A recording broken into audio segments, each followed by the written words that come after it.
توصل قريبة إلى أحمد عطيف وكماتشو بيلعب كرة للشهراني. جول جول جول جول جول جول جول جول جول جول. الله الله يا الشمراني، الله يا الشمراني. ما جدد خبر، ما جدد خبر على طول. لما نغزها بالطريقة البرازيلية كماتشو على طول لعب واحدة على قولة المصريين اسروباس. لمين؟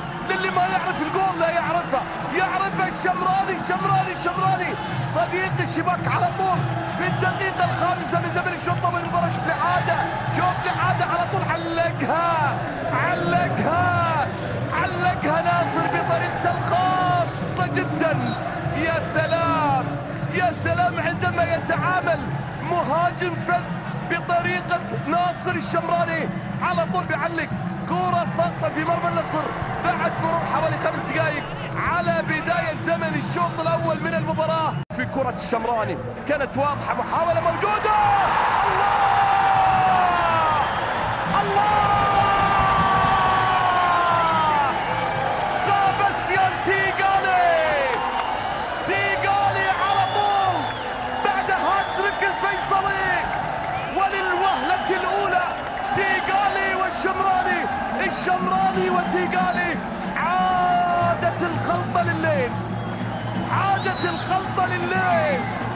عادت البصمة للليث، عاد التهديف للليث، وعاد تيغالي وناصر الشمراني من جديد.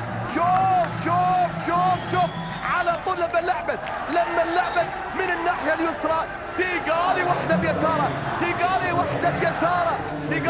بيساره بعد من الشمراني. هوبا واحد من تيغالي في الزاوية البعيدة ما بيصيدها العنزي. والهدف الثاني للشباب في الدقيقة 13. هذه الفرحة، هذه العودة بعد أن صام الاثنان عن التهديف.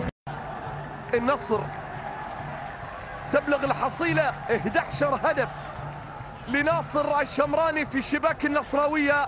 كرة على الأرض ملعوبة ومحاولة.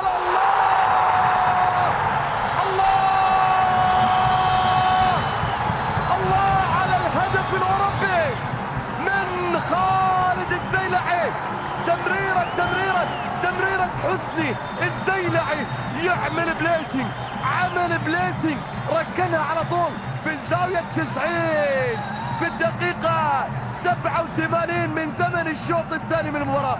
شوف الإعادة، هذه الكرات الحلوة، هذه الأهداف الجميلة، هذا الهدف اللي بالفعل يقصدها ويحطها على طول خالد الزيلعي في الزاوية